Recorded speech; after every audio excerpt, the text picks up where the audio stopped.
नमस्कार दोस्तों।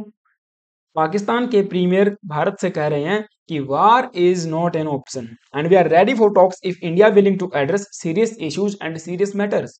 अब इनके हिसाब से सीरियस इश्यूज सीरियस मैटर्स धारा 370 और जम्मू कश्मीर का राग अलापने के सिवाय क्या हो सकता है। बट मोदी जी भी लाइक अब ये हमको सिखाएगा। अरे मारो भाई मुझे मारो, क्योंकि मोदी जी यूएस के अंदर खड़े होकर पहले ही रसिया यूक्रेन कन्फ्लिक्ट के ऊपर बोल चुके हैं, this is not N era of war. अगर तो कन्फ्लिक्ट है दो देशों के बीच में, पीसफुली ही उसको रिजोल्व किया जा सकता है। तो हम लोग देखेंगे रिसेंटली मामला क्या हुआ है। यहाँ पे आप देख पाओगे, war not an option, Pakistani premier says ready for talks with neighbour. Neighbour means ये इंडिया की बात कर रहे हैं, हम लोग भारत से बातचीत करने के लिए तैयार हैं। बट आगे बढ़ने से पहले हम लोग आपसे रिक्वेस्ट करते हैं, अगर तो आप चैनल पे नए आए हो प्लीज एक सब्सक्राइब कर लेना और बेल आइकन को प्रेस कर देना। तो रिसेंटली इस्लामाबाद के अंदर पाकिस्तान मिनरल समिट करके एक समिट का आयोजन करवाया गया। इसके अंदर वेरियस देशों के लीडर्स यहाँ पे आए, डिप्लोमेट्स ने पार्टिसिपेट किया, इवन यूएसए से भी आए थे। तो यहाँ पे पाकिस्तान के प्राइम मिनिस्टर ने एक स्पीच दिया। वहां पे कहते हैं, two countries can no longer settle dispute through war. War के थ्रू किसी भी डिस्प्यूट को सेटल नहीं किया जा सकता है। And Pakistan is ready to talk to India on bilateral problems if India is willing to address serious matters. अब एक प्रकार से आप देखोगे, ये कहना चाहते हैं अगर भारत सीरियस मैटर्स को एड्रेस करे, करने का इच्छुक हो, तो हम लोग बातचीत कर सकते हैं। अर्थात पूरे विश्व को ये जताने की कोशिश की जा रही है कि देखिए भाई, पाकिस्तान तो है ना, यहाँ पे बातचीत करने के लिए रेडी है। जो भी दोनों देशों के बीच में प्रॉब्लम्स हैं बायलैटरल, उनको रिजोल्व करने की कोशिश पाकिस्तान कर रहा है, लेकिन यहाँ पे भारत ही रेडी नहीं है। एक प्रकार से जो संबंध खराब हुए हैं, जो हमारे व्यापार दोनों के बीच में बंद हुए हैं, उनका पूरा का पूरा जिम्मेवार भारत है। अर्थात जो भी ब्लेम है वो भारत के ऊपर थोपने की कोशिश की जा रही है पाकिस्तान के द्वारा। हम तो भाई दूध के धुले हैं, हमारी तरफ से कोई भी इशू यहाँ पे नहीं है, बट इशू सारा भारत की तरफ से है, ऐसा इनकी तरफ से एक प्रकार से प्रिटेंड किया जा रहा है। We have nothing against anybody and we have to look after our own self, build our nation even with our neighbours, यानी कि इंडिया की बात कर रहे हैं, और prepare to talk to them provided that the neighbour is serious to talk serious matter on the table.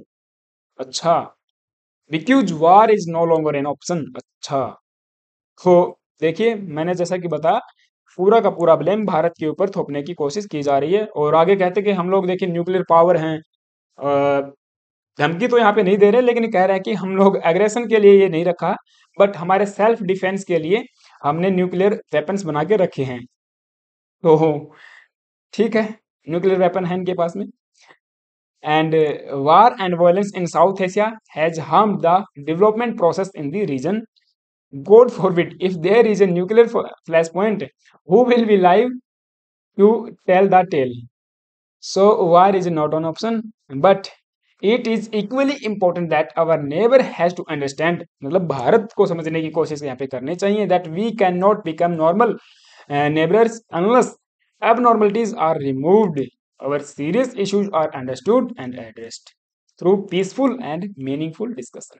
अच्छा, मतलब भारत को समझने की कोशिश करनी चाहिए। भारत यहाँ पे आपको जितने भी संबंध खराब हुए हैं उनका जिम्मेवार एक प्रकार से भारत है, लेकिन ये लोग ये नहीं बताते कि एक प्रकार से पूरे विश्व के अंदर आतंकवाद का गढ़ है पाकिस्तान। भारत का जो जम्मू कश्मीर एक प्रकार से नरक बना के जो रखा है, उसका पूरा का पूरा श्रेय जाता पाकिस्तान को। रिसेंटली आपको पता होगा, हमारे एक जवान थे, लेह लद्दाख के अंदर वो पोस्टेड थे, और रिसेंटली गुलमर्ग उनका जो होम ग्राउंड था, वहां पे अपने घर पे आते हैं छुट्टी मनाने के लिए। उनको वहां पे अगवा कर लिया जाता है पाकिस्तानी आतंकवादियों के द्वारा।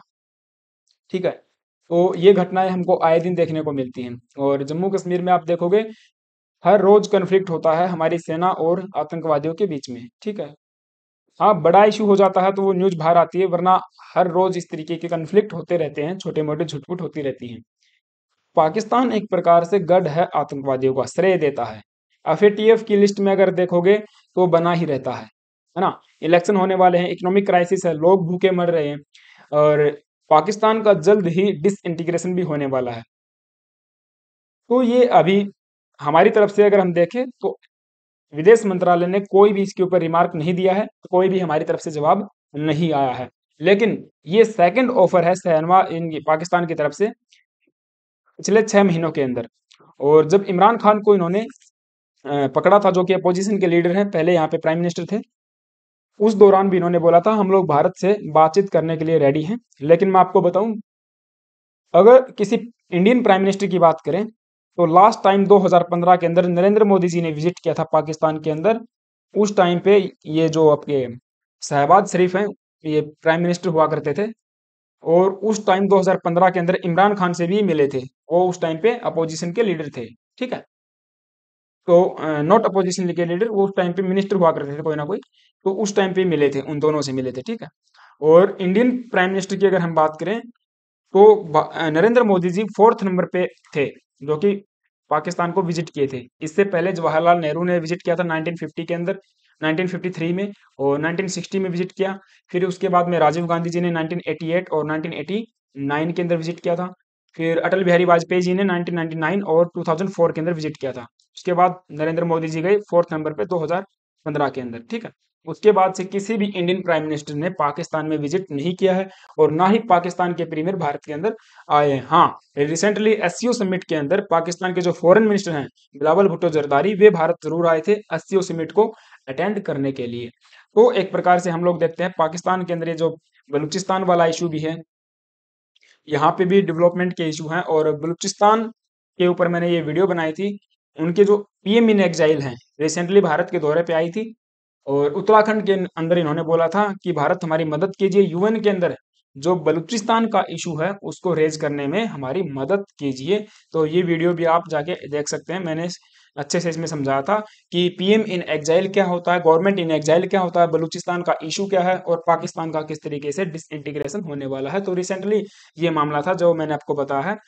पाकिस्तान एक प्रकार से प्रिटेंड करना चाहता है, पूरे विश्व को ये दिखाना दिखाना चाह रहा है कि देखिए भारत ही यहाँ पे जो भी इश्यूज हैं उनके पीछे जिम्मेवार है, और पाकिस्तान तो यहाँ पे दूध का धुला हुआ है। लेकिन अपने आतंकवाद के जो गढ़ है और जो भी एक्टिविटी यहाँ से की जाती है, उनका कोई भी मैटर, कोई भी बातचीत ये नहीं करते हैं, ठीक है। तो ये मामला था। आपका इसके ऊपर क्या विचार है, क्या आपका ओपिनियन है, let me know in the comment box. But जाने से पहले आपसे भी से एक छोटी सी रिक्वेस्ट और है, अगर तो चैनल पे नए आए हो तो एक सब्सक्राइब कर लेना। Thank you guys, have a nice day, stay tuned and stay with us. जय हिंद।